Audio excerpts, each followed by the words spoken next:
Happy Monday, everyone. This is Martha with Nature Niche, and this week I thought I'd build on winter support for wild birds and talk to you about winter roosting support. So winter roost boxes or roosting boxes is a different type of birdhouse that perhaps you haven't heard of. It can be even more critical than typical nest boxes like the ones you see up here to help the birds survive during the winter, especially on those cold winter evenings. It can greatly improve wild birds' chances of surviving a harsh weather event, things like sudden freezes, ice storms, things like that. As opposed to nest boxes, roost boxes are not intended for the birds to build a nest inside, raise their young, and then usually they leave. Roost boxes are designed to provide shelter from predators, low temperatures, precipitation, rain and snow, wind, and are for, instead of a single family of birds, multiple species to be inside the box at once, often cavity nesting species. And so a communal roost box is designed to hold 12 or more different individuals of different species, and they huddle together to help share and conserve body heat. And some common occupants of these boxes include downy woodpeckers, bluebirds, titmice, nuthatches, chickadees, and wrens. And sometimes you might get other small songbirds mixed in, depending on what part of the country you're in. Things like goldfinches, swallows, warblers, and swifts. And sometimes you get species that are known for doing their nesting during the breeding season in cavities and nest boxes. They sometimes will then use winter roosts. And if the entrance is larger, like around 3 inches or a little bit bigger, sometimes you can get species like screech owls and flickers. And if it's really bad, there have even been reports of blue jays using roost boxes in the winter. So I wanted to talk to you about some key design considerations to think about if you want to try to build one or buy one that's available. So here are some things to think about and make sure you plan for. On roost boxes, the entrance holes are near the bottom instead of up at the top as in nest boxes. And that's to help conserve heat. So you can see here, these 2.5 inch entrance holes are located low, and that's to help conserve heat. Warm air rises and you want to keep and trap that inside of the roost box to help keep everyone warmer. Winter roosts tend to have fewer and smaller ventilation holes. Sometimes they don't even have drainage holes, and that's also to help conserve heat. For example, on this roomy roost box, the ventilation's pretty minimal, you can see up here. So all of the design helps focus on conserving heat and protecting the birds during the winter.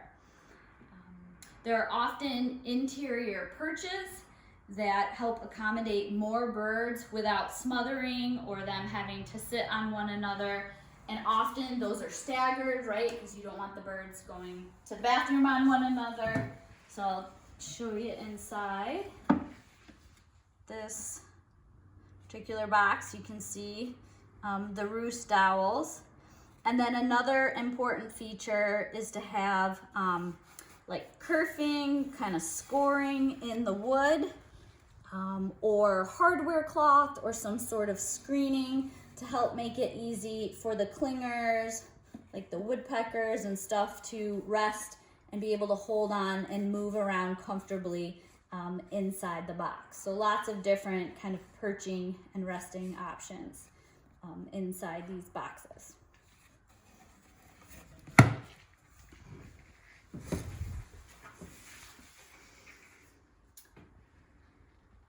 roost boxes, also it's important to make sure you have access for easy cleaning, that the front panel, the side, the bottom, something opens up so you're able to get in there and monitor and clean occasionally.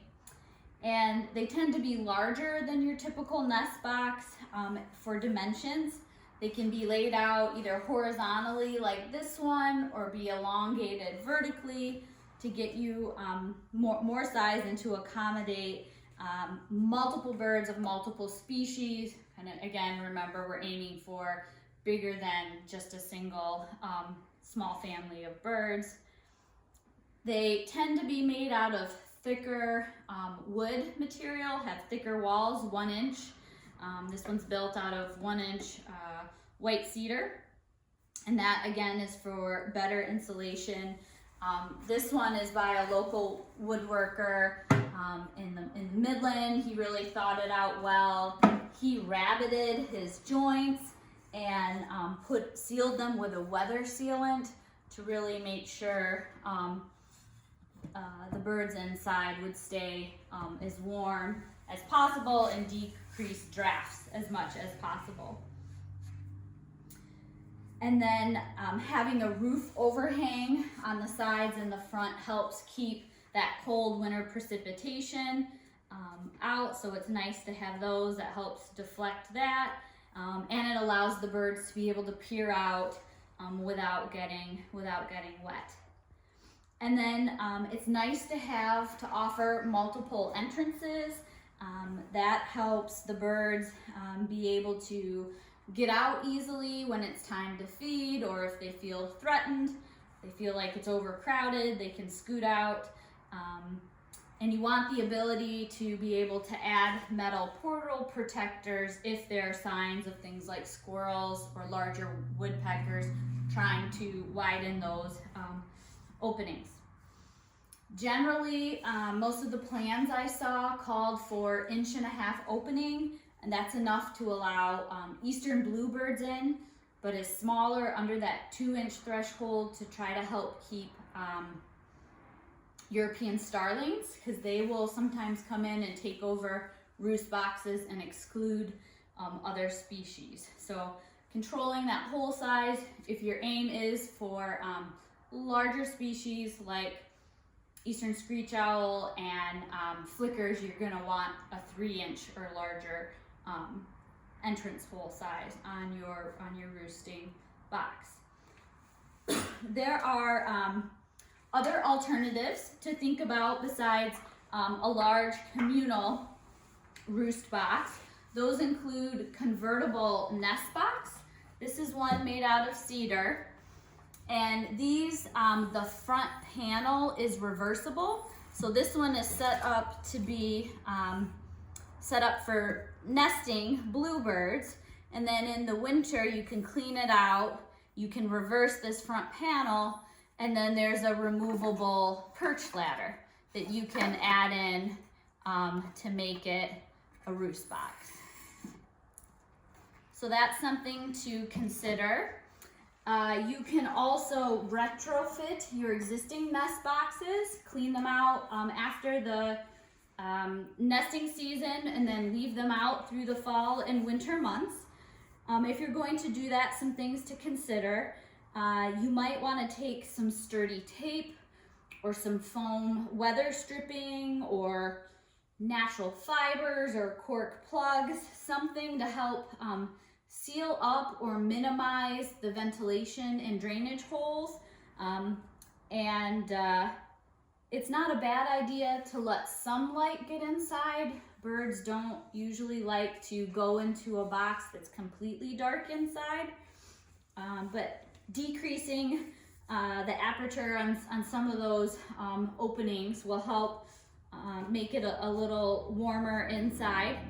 You want to make sure you're monitoring to make sure those things are staying in place. If you're using tape or stripping, that it's not peeling and isn't somewhere where it could get stuck to the bird at all. You can also add things like wood shavings, dried grasses, dried moss, dried pine needles, straw, basically natural materials that can help improve insulation inside your nest box, and make sure it's just natural material that's not going to entrap the bird's wings or feet or anything like that. You can also consider putting out what are called roosting pockets.